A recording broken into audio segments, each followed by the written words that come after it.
Bienvenue dans notre exploration profonde des paroles inspirantes et des enseignements des grands leaders africains. L'Afrique, un continent riche en histoire et en culture, a produit des leaders visionnaires dont les mots résonnent bien au-delà de leur terre natale, offrant sagesse et direction à ceux qui cherchent à naviguer dans les complexités du monde moderne. À travers cette série, nous allons découvrir les citations marquantes et les idées philosophiques de figures emblématiques telles que Nelson Mandela, Kofi Annan, Wangari Maathai et bien d'autres. Chacun de ces leaders a laissé une empreinte indélébile sur le monde grâce à leur dévouement à la justice, à l'équité et à la transformation sociale. Leurs paroles ont le pouvoir de motiver, de réconforter et d'inspirer, tout en offrant des leçons précieuses sur le leadership, la persévérance et l'humanité. Cette série ne se contente pas de répéter des citations, elle cherche à plonger dans le contexte et les expériences qui ont façonné ces paroles, à explorer leur pertinence dans notre époque actuelle et à réfléchir à la manière dont elles peuvent nous aider à façonner un avenir meilleur. Chaque leader abordé dans cette série représente une facette unique de la sagesse africaine, reflétant les diverses cultures, histoires et perspectives qui composent ce vaste continent. En revisitant ces sages paroles, nous espérons non seulement rendre hommage à ces figures extraordinaires, mais aussi éveiller une prise de conscience et une réflexion profonde chez nos auditeurs. Que vous soyez un étudiant à la recherche d'orientation, un professionnel en quête de motivation, ou simplement un curieux de la sagesse mondiale, ces leçons de vie offrent des ressources inestimables qui transcendent les frontières et les générations. Préparez-vous à être inspiré, ému et transformé, alors que nous embarquons ensemble dans ce voyage à travers les paroles des leaders africains, découvrant comment leurs visions peuvent éclairer nos propres parcours et nous aider à construire des communautés plus fortes et plus justes. Numéro 1. Nelson Mandela, l'importance de l'éducation. L'éducation est l'arme la plus puissante que l'on puisse utiliser pour changer le monde. Nelson Mandela, l'une des figures les plus vénérées de la lutte contre l'apartheid en Afrique du Sud, a toujours placé l'éducation au cœur de sa vision pour l'émancipation et le progrès de la société. Pour lui, l'éducation n'était pas simplement une question de lire des livres ou d'acquérir des compétences. Elle était essentielle pour équiper les individus avec les outils nécessaires pour comprendre le monde, remettre en question le statu quo et devenir des agents actifs de changement. L'accent mis par Mandela sur l'éducation appelle chacun à investir dans son propre développement intellectuel et celui des autres, que ce soit par le soutien à l'éducation formelle ou par l'engagement dans l'éducation continue à tous les âges. Cela peut inclure la promotion de l'accès égal à l'éducation de qualité, l'encouragement des jeunes à poursuivre leurs études ou le partage de connaissances au sein de la communauté. La vision de Mandela pour l'éducation peut transformer des sociétés entières. En armant les individus avec la connaissance et le discernement, l'éducation sème les graines du leadership éclairé, de la tolérance et de l'innovation. Elle contribue à la création d'une société plus juste et plus équitable, où chaque personne est valorisée et peut contribuer pleinement à son développement. En somme, Mandela nous enseigne que l'éducation est le fondement sur lequel un avenir meilleur est construit, non seulement pour un individu, mais pour toute la société. Elle est essentielle pour la libération et l'autonomisation de chaque personne, ouvrant la voie à un monde de possibilités illimitées. Numéro 2. Kofi Annan. L'unité dans la diversité. Nous pouvons aimer ce que nous sommes, sans haïr ce que nous ne sommes pas. Kofi Annan, ancien secrétaire général des Nations Unies et lauréat du prix Nobel de la paix, a souvent parlé de l'importance de l'unité et de la tolérance dans un monde globalisé. Cette citation illustre sa conviction que l'acceptation de la diversité est essentielle pour la paix mondiale. Annan nous encourage à embrasser notre propre identité, tout en respectant et valorisant les différences qui existent parmi les peuples du monde. Appliquer la leçon d'Annan implique de cultiver une ouverture d'esprit dans nos interactions quotidiennes.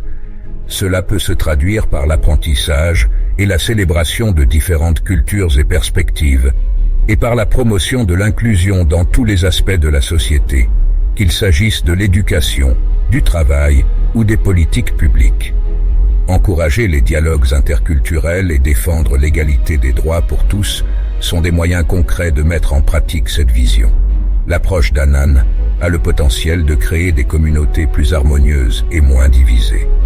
En reconnaissant et en valorisant la diversité, nous pouvons construire des sociétés plus fortes et plus résilientes, capables de surmonter les défis grâce à une richesse de perspectives et d'expériences.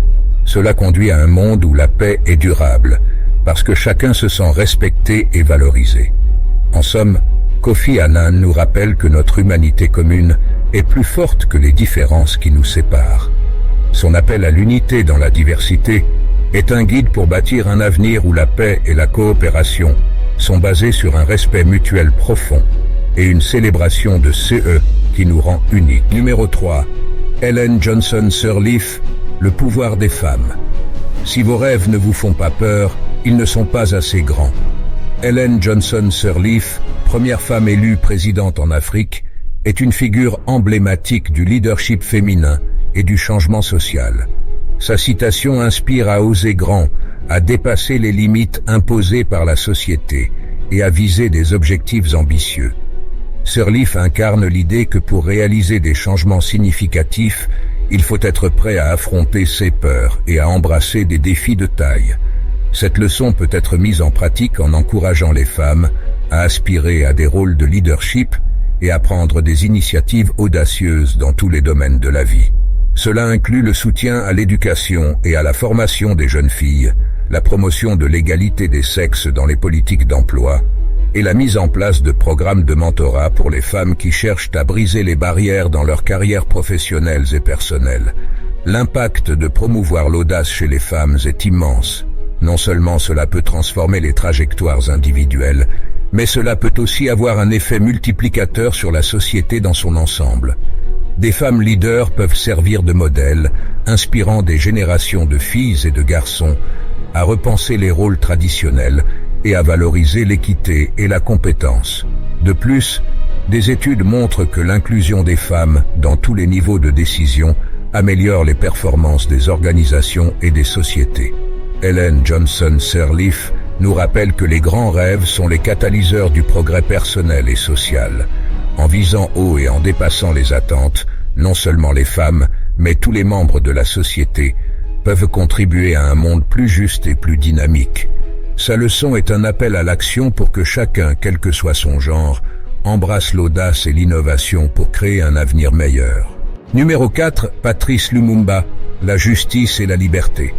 L'histoire nous jugera. Patrice Lumumba, premier ministre de la République démocratique du Congo indépendante, est reconnu pour son leadership audacieux et sa détermination inébranlable à obtenir la liberté pour son peuple. Sa citation reflète sa conscience aiguë de l'importance des actions présentes et leur impact sur l'avenir. Lumumba croyait fermement que les décisions prises par les leaders aujourd'hui sont des échos qui résonneront dans l'histoire et que la justice et l'éthique doivent guider ces décisions. Cette leçon s'applique en encourageant une gouvernance responsable et transparente. Elle invite les leaders actuels et futurs à réfléchir aux conséquences à long terme de leurs actions et à privilégier le bien-être collectif sur les gains personnels ou immédiats. Cela peut impliquer de renforcer les mécanismes de responsabilité, d'encourager la participation publique dans le processus politique et de promouvoir des lois et des politiques qui protègent les droits de tous les citoyens. Les implications à long terme de vivre selon le principe que l'histoire nous jugera sont profondes. En se concentrant sur la justice et l'équité, les leaders peuvent léguer un héritage durable de paix et de stabilité. Cela peut également conduire à une société plus cohésive, où la confiance dans les institutions est forte et où les citoyens se sentent valorisés et entendus. Patrice Lumumba nous rappelle que chaque décision, chaque action, compte dans la construction de l'histoire. Son message incite à une réflexion profonde sur la façon dont nous choisissons de vivre nos vies et d'influencer notre monde. Pour ceux en position de pouvoir, cela signifie un appel à l'intégrité et à la poursuite inlassable de la justice. Pour les citoyens, c'est un rappel de l'importance de la vigilance et de l'engagement dans les affaires civiques pour garantir que leurs leaders respectent ces principes. Numéro 5, Wangari Maathai, respecter la nature. La Terre était ici avant nous et elle restera après notre départ. Wangari Maathai, militante écologique kenyane et lauréate du prix Nobel de la paix, a consacré sa vie à la protection de l'environnement et à la promotion du développement durable. Sa citation met en lumière la nécessité de reconnaître notre rôle temporaire sur cette planète et notre responsabilité envers les générations futures de laisser la Terre dans un meilleur état que nous l'avons trouvé. Maathai croyait fermement que le respect de l'environnement n'est pas seulement un acte de conservation, mais un impératif moral et une question de survie humaine. Adopter les enseignements de Maathai implique de prendre des mesures concrètes pour réduire notre empreinte écologique. Cela peut se traduire par des actions individuelles telles que recycler, réduire la consommation de produits à usage unique et soutenir les énergies renouvelables. Sur un plan plus large, cela encourage le soutien des politiques qui favorisent la conservation des ressources naturelles, la reforestation et la protection des habitats naturels. Le respect de la philosophie de Maathai peut transformer la manière dont les sociétés interagissent avec l'environnement. En plaçant la durabilité au cœur des décisions politiques et économiques, nous pouvons assurer la santé de notre planète pour les générations à venir. De plus, en sensibilisant à l'importance de l'écologie, nous pouvons engendrer un changement culturel où le respect de l'environnement devient une norme plutôt qu'une exception. Wangari Maathai nous rappelle que nous sommes les gardiens temporaires de la Terre. Sa vision exige que nous agissions avec prudence et prévoyance, non seulement pour notre bien, mais pour celui de tous les êtres vivants qui partageront ce monde après nous. En intégrant le respect pour la nature dans chaque aspect de notre vie, nous pouvons laisser un héritage de vitalité et de viabilité, honorant ainsi l'esprit de son combat pour la planète. Numéro 6. Julius Nyerere, le leadership serviteur. Le leadership ne signifie pas domination. Le leader est un serviteur. Julius Nyerere, premier président de la Tanzanie et l'un des pères fondateurs de l'Afrique post-coloniale, a prôné une vision du leadership qui contraste fortement avec les modèles autoritaires ou hiérarchiques. Il a toujours soutenu que de véritables leaders doivent servir leur peuple, pas se servir d'eux. Cette perspective met en avant l'idée que le pouvoir doit être utilisé pour le bien commun, pour améliorer la vie des citoyens, plutôt que pour s'enrichir ou renforcer son propre statut. Mettre en pratique la leçon de Nyerere signifie adopter une approche humble et axée sur les autres dans toute position de leadership, que ce soit dans un contexte gouvernemental, corporatif ou communautaire. Cela implique d'écouter activement les besoins des personnes que vous servez, de promouvoir la transparence et de faire preuve de responsabilité. Encourager la participation des citoyens ou des employés dans les processus décisionnels est également crucial pour garantir que le leadership reste connecté aux besoins de sa base. En adhérant aux principes de Nyerere, les leaders peuvent créer des environnements plus justes et équitables où les membres de la communauté se sentent valorisés et respectés. Ce type de leadership favorise la confiance et la coopération, éléments essentiels pour construire des sociétés stables et prospères.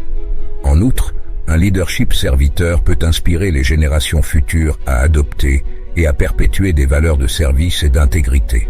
Julius Nyerere nous enseigne que le leadership est une responsabilité, pas un privilège. En incarnant l'idéal du leadership serviteur, nous pouvons transformer le concept de pouvoir, le rendant synonyme de service plutôt que de contrôle. Cette approche peut révolutionner non seulement la politique et les affaires, mais aussi notre engagement quotidien envers notre communauté et nos collègues, laissant un héritage de respect, de compassion et de service véritable. Numéro 7. Thomas Sankara, l'innovation et l'autosuffisance. Il ne peut pas y avoir de révolution sociale sans la libération des femmes. Thomas Sankara, révolutionnaire burkinabé et président du Burkina Faso, est souvent appelé le Che Guevara africain pour son engagement passionné envers la transformation sociale et l'émancipation. Il a profondément compris que le progrès et l'égalité des sexes sont intrinsèquement liés et que l'émancipation des femmes est cruciale pour le développement durable de toute société. Sa vision comprenait l'idée que sans l'intégration pleine et entière des femmes dans tous les aspects de la société, aucun progrès véritable n'est possible. Pour appliquer les enseignements de Sankara, Les gouvernements, les organisations et les communautés doivent œuvrer à éliminer les barrières structurelles qui empêchent les femmes d'accéder à l'éducation, à l'emploi et aux positions de leadership. Cela peut inclure des réformes législatives, des programmes de sensibilisation et des initiatives spécifiques pour soutenir les femmes entrepreneurs, les éducatrices et les leaders politiques. Adopter la philosophie de Sankara en matière d'égalité des sexes peut transformer les structures socio-économiques et politiques d'une nation. En valorisant et en mobilisant le potentiel des femmes, on peut accroître la productivité économique, améliorer les conditions de vie et promouvoir des politiques plus inclusives et équitables. L'émancipation des femmes conduit à des sociétés plus stables et résilientes, où les décisions sont prises de manière plus équilibrée et réfléchie. Thomas Sankara nous rappelle que la libération des femmes n'est pas seulement un objectif féministe, mais un pilier central du développement de toute société. Son appel à la révolution sociale à travers l'égalité des sexes est un rappel puissant que le vrai changement est holistique et inclusif. En embrassant et en mettant en œuvre ces principes, nous pouvons espérer bâtir un monde où chaque individu, indépendamment de son genre, peut contribuer pleinement à la société et partager équitablement ses bénéfices. Numéro 8. Kwame Nkrumah, la persévérance. L'indépendance n'est jamais donnée, elle se conquiert. Kwame Nkrumah, leader de l'indépendance du Ghana et premier président du pays, a joué un rôle central dans la lutte contre le colonialisme en Afrique. Sa citation reflète la nécessité de lutter activement pour ses droits et pour la liberté, soulignant que les victoires significatives en matière de justice et d'autonomie exigent souvent des efforts soutenus et du courage. Nkrumah comprenait que la liberté, qu'elle soit politique, économique ou sociale, n'est pas simplement offerte, elle doit être activement obtenue par la volonté et l'engagement inébranlable. Cette leçon peut être appliquée en encourageant la vigilance et l'action continue dans la lutte pour les droits civils, la justice sociale et l'équité. Elle invite à soutenir activement les mouvements de droits civiques, à participer à des initiatives politiques et à s'engager dans des formes de protestation pacifique pour contester et changer les systèmes injustes. Cela comprend également l'éducation de soi-même et des autres sur les droits légaux et les mécanismes de changement social. Les implications à long terme de l'adoption de la persévérance, comme le suggérait Nkrumah, incluent la possibilité d'atteindre une transformation sociale et politique durable. Les sociétés qui embrassent cette idéologie peuvent évoluer vers une plus grande équité et justice pour tous leurs citoyens, réduisant les disparités et améliorant la qualité de vie. En outre, cela peut conduire à une meilleure gouvernance, car les citoyens deviennent plus engagés et responsables. Kwame Nkrumah nous enseigne que la lutte pour l'indépendance et la justice est continue et requiert une persévérance acharnée. Son message est universel et intemporel, applicable à de nombreux contextes où les droits et libertés sont menacés. En cultivant la résilience et en participant activement à la défense des principes démocratiques, nous pouvons aider à façonner un monde plus juste et plus libre pour les générations à venir. Au terme de notre exploration des paroles inspirantes des leaders africains, nous sommes amenés à réfléchir profondément sur la portée de leur sagesse et l'impact de leur leadership. Chaque citation que nous avons partagée dans cette série est plus qu'une simple suite de mots, elle encapsule une vision du monde, une lutte, une aspiration et un espoir qui ont animé ces grandes figures. De Nelson Mandela à Wangari Maathai, de Julius Nyerere à Thomas Sankara, ces leaders ont non seulement modelé l'histoire de leurs pays respectifs, mais ont également offert des leçons universelles qui continuent de résonner à travers le monde. Ces leaders africains nous rappellent que les principes de justice, d'équité, de persévérance et d'innovation sont essentiels dans la quête d'un monde meilleur. Leurs paroles encouragent tous ceux qui luttent pour un changement positif à ne pas perdre espoir, à rester fermes dans leurs convictions et à poursuivre leurs efforts malgré les défis et les obstacles. Ils nous enseignent que le véritable leadership est un service rendu à la communauté, que le pouvoir doit être utilisé pour élever et non pour opprimer, et que la sagesse peut souvent être trouvée dans l'écoute des voix les moins entendues. La résonance de ces leçons est d'autant plus pertinente aujourd'hui, dans un monde où les inégalités se creusent et où les défis écologiques et sociaux exigent une action concertée et éclairée. En tirant des enseignements de ces paroles, nous pouvons trouver la force et l'inspiration nécessaires pour affronter ces enjeux avec courage et détermination. En conclusion, les sages paroles de ces leaders africains ne sont pas de simples réflexions du passé. Elles sont des phares pour l'avenir, des guides qui nous invitent à réfléchir sur notre propre rôle dans la création d'un monde plus juste et plus durable. Puissent ces leçons inspirer chacun de nous à agir avec intégrité, à promouvoir la paix et l'unité, et à poursuivre avec audace les idéaux de liberté et d'égalité pour tous. Ainsi, alors que nous clôturons cette série, gardons à l'esprit que les leçons des leaders africains ne sont pas confinées aux livres d'histoire, elles sont vivantes, pertinentes et nécessaires. Elles nous appellent à prendre action, à être les leaders de nos propres vies et communautés, et à laisser derrière nous un héritage aussi riche et impactant que ceux qui nous ont précédés.